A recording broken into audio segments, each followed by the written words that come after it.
Hii ni baada ya miezi 9 kuweza kupita baada tu ya kikosi cha Simba Sport Club kumtimua aliyekuwa kocha mkuu wa kikosi hicho Fadlu Davis na kumwacha aondoke zake kutokana na kila ambacho kimeweza kutokea.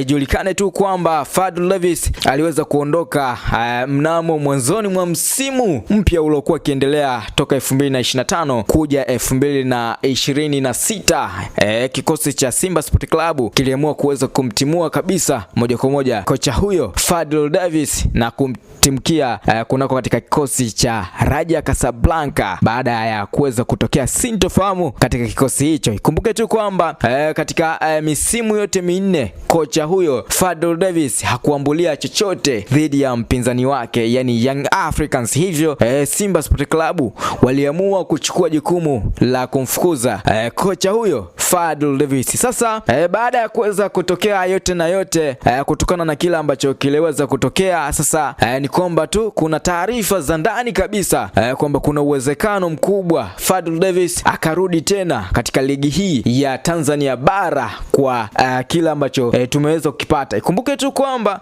Young Africans waliweza kumfukuza aliyekuwa kocha mkuu Pedro Goncalves baada ya kuweza kufungwa na mpinzani wake.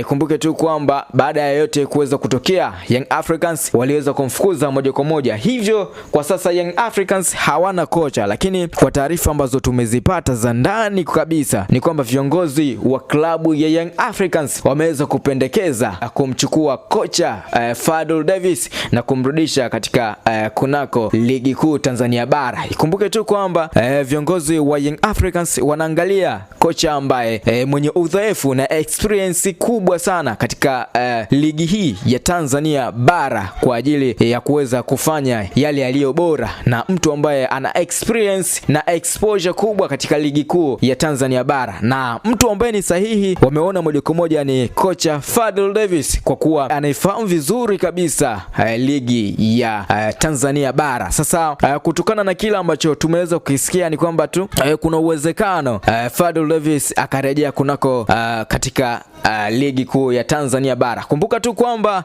hii ni ofa ya pili baada ya ofa ya kwanza kabisa ya Young Africans kuweza kupigwa chini na kocha huyo Fadlu Davis wa pale kunako katika kikosi cha Raja Casablanca nchini Morocco. Ikumbuke tu kwamba ni kocha ambaye anafanya vizuri, by the way, hata alivyokuwa ameenda kule amefanya vizuri sana, lakini baada ya yote kuweza kutokea ni kwamba tu Young Africans wanatamani sana kumleta kwa ajili ya kuweza kufanya mabadiliko makubwa kutokana na kila ambacho kimeweza kutokea. Itakuwaje? Ni kweli Young Africans wataweza kumrudisha, wataweza kumpa ofa kubwa zaidi ya zile ambazo anazikataa kocha Fadlu Davis, au wataweza kumchukua moja kwa moja na kumleta Tanzania, au Young Africans watafeli kumrudisha kocha huyo? Dondosha maoni yako alafu tuambie kwa kila ambacho wanakifanya Young Africans, je, ni sahihi au inakuwaje? Kumbuka mimi ni Sadan na hii ni Mponela Updates.